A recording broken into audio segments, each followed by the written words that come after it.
నమస్తే, welcome to gossip garage. నేను సునీల్. దేశంలో అతిపెద్ద మంచినీటి సరస్సు కొల్లేరు. ఈ ప్రాంత ప్రజలకు ప్రకృతి ప్రసాదించిన వరం కొల్లేరు. లక్షల మందికి ప్రత్యక్షంగా పరోక్షంగా ఉపాధి కల్పిస్తున్న కొల్లేరుకు ఆక్రమణలే పెద్ద శాపం. ఈ ఆక్రమణలను తొలగించి కొల్లేరును ప్రక్షాళించాలని ప్రతి ప్రభుత్వం చెప్పే మాటే.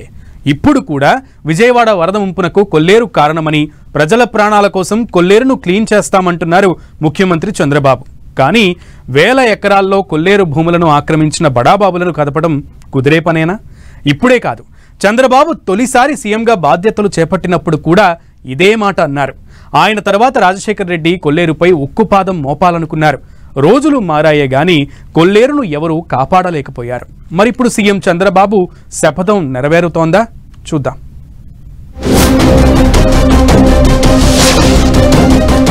ఆపరేషన్ కొల్లేరు చంద్రబాబు ప్రభుత్వానికి పెద్ద సవాల్.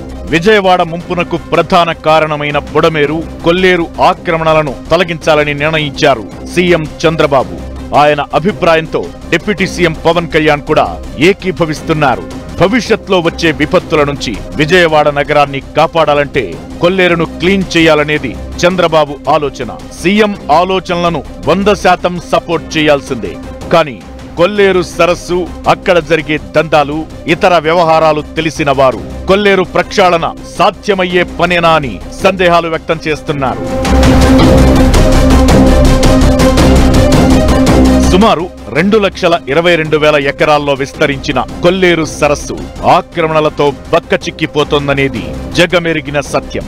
12 మండలాల్లో 120కి పైగా గ్రామాల వారికి కొల్లేరే జీవనాధారం. ఒకప్పుడు కొల్లేరులో పర్యావరణ చట్టాలు పకడ్బందీగా అమలు చేసే కాలంలో ఇక్కడ బతకడం దుర్భరంగా ఉండేదని గుర్తు చేస్తున్నారు పర్యావరణవేత్తలు. సరైన జీవనాధారం లేక కొల్లేరు వాసులు ఇతర ప్రాంతాలకు వలసపోయేవారట. కానీ 1970 ప్రాంతంలో అప్పటి ప్రభుత్వం కొల్లేరులో చేపలు, రొయ్యల పెంపకానికి అనుమతి ఇవ్వడంతో కొల్లేరు దశ తిరిగిపోయింది. వలసపోయిన కొల్లేరు వాసులు ఇతర ప్రాంతాల వారికి ఉపాధి కల్పించే స్థాయికి ఎదిగారు. ఒకప్పుడు ఆక్వా పరిశ్రమ లక్షల రూపాయల పంట పండించేది. క్రమంగా ఆక్వా నష్టాల్లో కూరుకుపోయినా చేపల పెంపకం ద్వారా కొల్లేరు వాసులు 2 చేతులా సంపాదిస్తున్నారు. కొల్లేరు పరివాహక ప్రాంత వాసులంతా సొసైటీలుగా ఏర్పడి చేపల వేట ద్వారా డబ్బు సంపాదించగా, కాస్త అంగ అర్థబలాలు ఉన్నవారు, రాజకీయ నాయకులు కొల్లేరును కొల్లగొట్టి అక్రమంగా చెరువులు తవ్వించి దోచుకుంటున్నారు. ఇలా అనుమతులు లేకుండా వెలిసిన చెరువులతో కొల్లేరు నిండిపోయింది. 2 లక్షల ఎకరాలకు పైగా విస్తీర్ణంలో ఉండే కొల్లేరు సరస్సు 70,000 ఎకరాలకు తగ్గిపోయింది. ఈ పరిస్థితుల్లో కొల్లేరును పరిరక్షించాలని గత ప్రభుత్వాలు యజ్ఞాలు చేశాయి.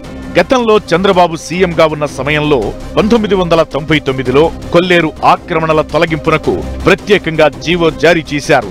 కానీ వివిధ కారణాలతో ఆ జీవో ఆచరణకు నోచుకోలేదు. అనంతరం గద్దెనెక్కిన దివంగత నేత వైఎస్ రాజశేఖర రెడ్డి 2006లో మరో జీవో జారీ చేశారు. కొన్ని చెరువులను బ్లాస్టింగ్ చేశారు. అయితే ఆక్రమణదారులు సుప్రీంకోర్టుకు వెళ్లి ప్రభుత్వ ప్రయత్నాలను అడ్డుకున్నారు. ఆ తరువాత కొల్లేరు ఆక్రమణలు యథేచ్ఛగా సాగిపోయాయి. ఇక గత ప్రభుత్వం కూడా కొల్లేరులో కొందరికి పట్టాలు పంపిణీ చేసిందనే ఆరోపణలు ఉన్నాయి. ఈ పరిస్థితుల్లో ఇప్పుడు వరదలు కొల్లేరుపై ఫోకస్ పెంచేలా చేస్తున్నాయి. దీంతో కొల్లేరులో ఆక్రమణల తొలగింపుపై మళ్లీ ప్రకటనలు చేస్తున్నారు సీఎం చంద్రబాబు. విజయవాడ వరదలు, కొల్లేరు ఉగ్రరూపం చూసిన తరువాత ప్రక్షాళనపై ప్రభుత్వం ముందడుగు వేయాలని భావిస్తోంది. అయితే తలా పాపం తిలా పిడికెడు అన్నట్లు కొల్లేరును కొల్లగొట్టడంలో అన్ని పార్టీల వారి పాత్ర ఉందనే ఆరోపణలు ఉన్నాయి. ఇక్కడ ప్రజా ప్రతినిధులు, మాజీలు అంతా కొల్లేరు దందాలో పాత్రధారులు, సూత్రధారులే అంటున్నారు. ఏ పార్టీ అధికారంలో ఉంటే ఆ పార్టీ నేతలు దండుకోవడంలో ముందుంటారని చెబుతున్నారు. అధికారం చేతులు మారగానే పాత్రధారులు మారతారని చెబుతున్నారు. నేనే రాజు, నేనే మంత్రి అన్నట్లు కొల్లేరు ప్రాంత ప్రజా ప్రతినిధులు వ్యవహరిస్తుంటారు. కోట్ల రూపాయలు తెచ్చిపెట్టే కొల్లేరును ఖాళీ చేయడానికి వారు అంగీకరిస్తారా అన్నదే అంతు చిక్కని ప్రశ్న. ఏదైనా సరే ప్రభుత్వం మున్ముందు తీసుకోబోయే చర్యలే కొల్లేరు భవితవ్యంను తేలుస్తాయని వ్యాఖ్యలు వినిపిస్తున్నాయి.